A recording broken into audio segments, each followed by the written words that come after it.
Сәлеметсіздер ме? Қазақша Таро YouTube каналының көрермендері, бүгін сіздердің назарларыңызға, яғни балық жұлдыз белгісінде туылған жандардың қараша айына арналған жорамалын ұсынамын. Міндетті түрде каналға тіркеліңіздер, өздеріңіздің пікірлеріңізді қалдырыңыздар, және сіздердің каналға тіркелгендеріңіз ол маған деген көрсеткен қолдауларыңыз деп түсінемін. Және де жеке сұрақтарыңыз бойынша Instagram парақшаға жазсаңыздар болады. Сілтеме бұл видеоның астында. Барлық видеоның астында Instagram парақшаның сілтемесі көрсетілген. Қазақша Таро деп жазасыз Instagramда, керек болатын болса. Және де сіздерге кішігірім хабарландыру, ескерту мүмкін да сұрақ ретінде болса да болады. Если сіздер, мысалға біздер білесіздер 2024 жыл келе жатыр, яғни сіздер 24 жылдың жорамалын көргілеріңіз келетін болса, білгілеріңіз келетін болса, мысалы әр айға бір картадан шығару арқылы мен 24 жылдың 12 айына жорамал жасаймын. Бір картадан шығарып, 12 карта шығарып. Және де сол жорамалды көргісі келетін жандар міндетті түрде Instagram парақшаға жазыңыздар. Осы жерге де жазсаңыздар болады, но Instagram парақшаға жазыңыздар. Себебі ол жорамалды мен YouTube каналға салмаймын, Telegram каналға салынатын болады, және ол Telegram канал жабық болады. Оны көру үшін сіздер арнайы белгілі бір талаптарды орындау керек боласыздар. Және ол қандай талап, оны қалай көре аласыздар, сол бойынша сұрақтарыңыз болатын болса, Instagramнан сұрасаңыздар болады. Бірақ оған арнайы видео түсіндіру мүмкін, но оған дейін енді білгіңіз келсе. Ал бастаймыз. Қараша айы балық жұлдыз белгісі. Әдеттегідей білесіздер, 5 карта шығарам, сол 5 картада не шығады, сол бойынша айды сіздерге бір сөзбен айтқанда сипаттап беретін боламын. Примерно қандай болады деген сияқты, балық жұлдыз белгісі. Өте белсенді сіздер, рахмет сіздерге. Және де әрі қаратай өздеріңіздің белсенділіктеріңізді көрсетіңіздер. Ал бастайық, бірінші карта. Енді қараңыз, бұл карта бойынша адамның көңіл күйінің түсіп тұруы, өздеріңіз де көріп тұрсыздар. Бұл жерде қалай көңіл күй түседі? Бұл эмоциональды адамның бір көңіл күйінің түсуі. Енді бұл картада адамның тұңғиыққа батуы, көңілінің түсуі, одиночество, яғни жалғыздықтан болуы, немесе бір пландары, яғни жоспарлары болмай қалып жатыр, или өте жай жүріп жатыр, содан сіздің көңіл күйіңіз түседі. Прям бір нәрсені жоспарлап қойдыңыз, олай болмай тұр, және бір нәрседен көңіл қалушылық, мүмкін адамнан көңіл қалады, или болмаса жағдайдан көңіл қалады, немесе басқа бір әріптестерінен көңіл қалуы мүмкін, дегенмен де уайымдамаңыз, көп уайымдай берудің қажеті жоқ. Біреулерде ажырасу болуы мүмкін, біреулерде қарым-қатынас тоқтауы мүмкін, әркімде әртүрлі, немесе іскерлік қарым-қатынас, или болмаса жалпы жеке өмірдегі қарым-қатынаста тоқтайды. Кейбір адамдарда барлықтарыңыз деп жатқан жоқпын. Так что не надо негатив жазу, потому что мен бұл карталарды менде көрмей шығарам. Енді тағы да айтатыным, бұл карта бойынша бір жаңалықтар келеді. Ол жаңалықтар сізге ұнамауы мүмкін, и сол хабар сіздің көңіл күйіңізді түсіруі мүмкін. Тағы да айтатыным, не істеріңізді білмей, ештеңеге деген зауқыңыз болмай, мазасызданып, шамалы көңіл күйіңіз түсіп, жүруі мүмкін. Белгілі бір деңгейлерде шектеулер болады. Ол денсаулыққа байланысты ма, немесе ақшаға байланысты шектеулер болуы мүмкін, кейбір кедергілер болады жолыңызда. Так что көп күйзеліске түсудің қажеті жоқ, уайымдай берудің қажеті жоқ. Себебі болатын жағдай болады, болмайтын жағдай өзі итак болмайды. Сондықтан сіз, значит, бұйырып тұрма, солай болу керек. Келесі карта.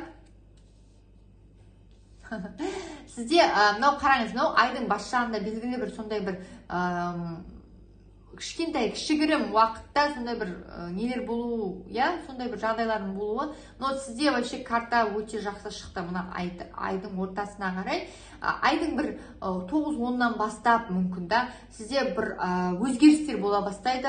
Өте жақсы жаққа қарай өзгеріс болады. Бұл карта адамның өмірінің 180 градусқа өзгеруін білдіреді. Негізі бұл әртүрлі неде болуы мүмкін, салада болуы мүмкін. Біреулерде жеке өмірде, біреулерде жұмыста, біреуде кәсіпте, біреуде тағы бір нәрседе, тұрмыста, мысалға сіз басқа жаққа көшіп кетесіз, басқа қалаға кетесіз, басқа жұмысқа кетесіз, басқа дүниелерді бастайсыз, бұрын істемеген іспен айналысуыңыз да мүмкін. Сіздің мүмкін мнениеңіз өзіңіздің кішігірім өзгереді, өз-өзіңізді ұстауыңыз өзгеруі мүмкін, сәттілік серіңіз болады, немесе үлкен өзгерістердің бастауы осы айдан басталады. Бұл бір жылдың ішінде өзгеріс болады, бітіп болады. Сол өзгеріс өміріңіздегі, яғни бір перезапуск дейді ғой, яғни қайтадан бір туылған адам сияқты сондай сезінуіңіз мүмкін. Сәттілік серіңіз болады, мүмкіндіктер туындайды, жағдайды жақсы жаққа қарай өзгертуге мүмкіндік болады. Яғни мына бір жағдай мүмкін көңіл күйіңіз түссе, сол жағдайды шешуге деген жақсы жолдар шығады. Тез сәттілікке ие болу, жоғарылау, қызметте көтерілу, қызметке ие болу, белгілі бір қызметке күтпеген жерден мүмкіндіктің келуі, денсаулығыңыздың жақсаруы және де жақсы өзгерістердің болуын көрсетеді.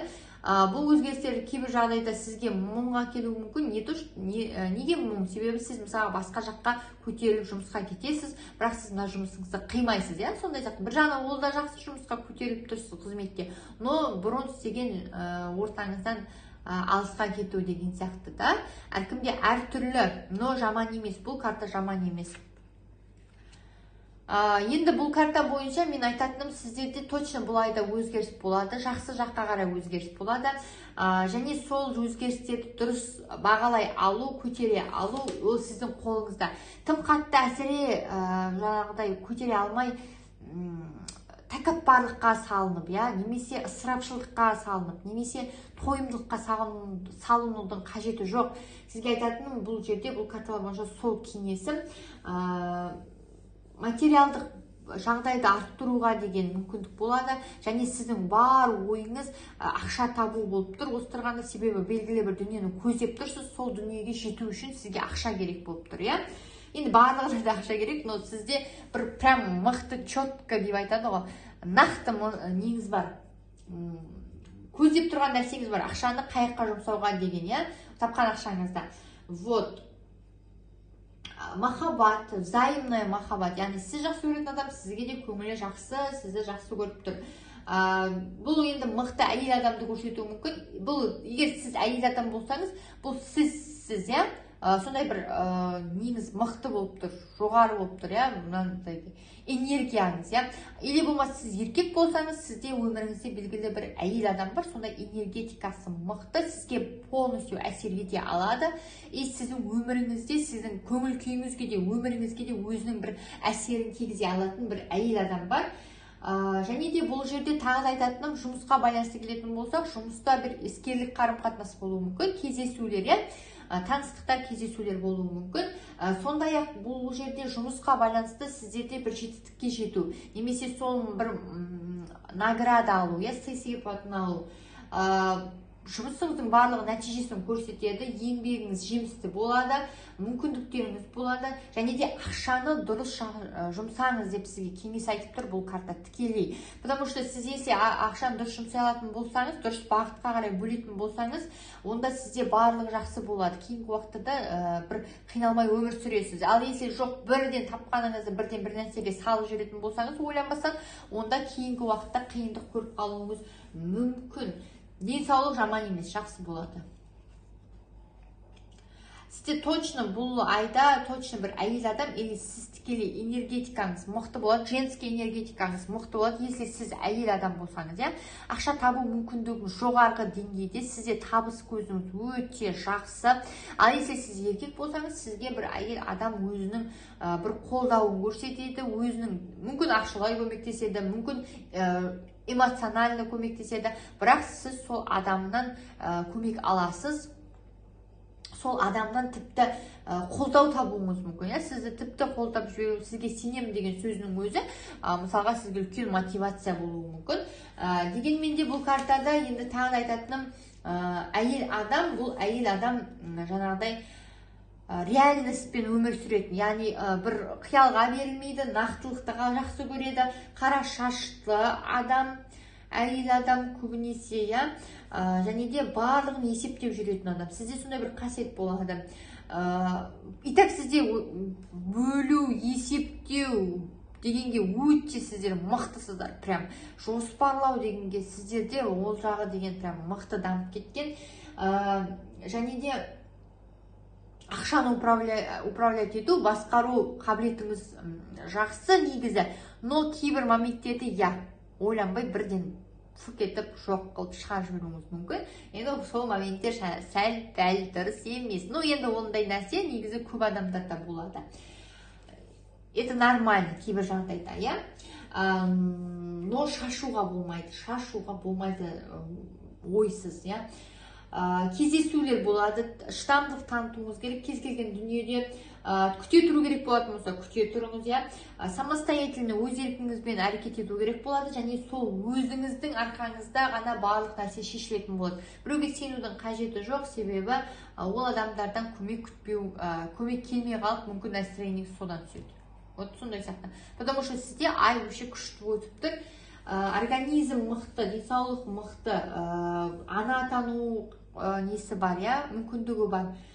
Или бір семьяңызда белгілі бір толығуларда болуы мүмкін, сондай-ақ самостоятельно боласыз, барынша өзіңізді сабырлыққа шақырғаныңыз дұрыс.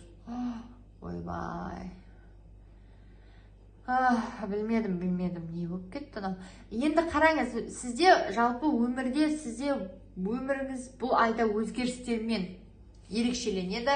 Ол өзгеріс барлық салада болуы да мүмкін, Мен мысалға мынада айттым ғой, бір салада болуы мүмкін десем, енді сізде тіпті барлық салада болуы мүмкін. Потому что бір жағынан сіз күшті болып жатсаңыз, яғни көтеріліп жатсаңыз, бір жағынан қуанып жатсаңыз, бір жағынан сәл-пәл көңіл күйіңіз түседі. Сіз жоқ дегенде 3-4 айдың негізінде сіз өзгерістерді қабылдай аласыз, сезіне аласыз, и бағытыңызды дұрыс жаққа қарай бұрып, уже сабырлы түрде бұра бастайсыз. Ешқандай бір күйзеліске түспей, қиналмай, тіпті қиналсаңыз да уже жағдай солай болып тұр. Енді бұл карта бойынша адамның түбегейлі өмірінің өзгеруі, сізде точно өзгеріс болады. Күтіңіз, прям күтіңіз. Достар, 1 минут, тамағым деген прям қарылып қалды, су ішіп алайын.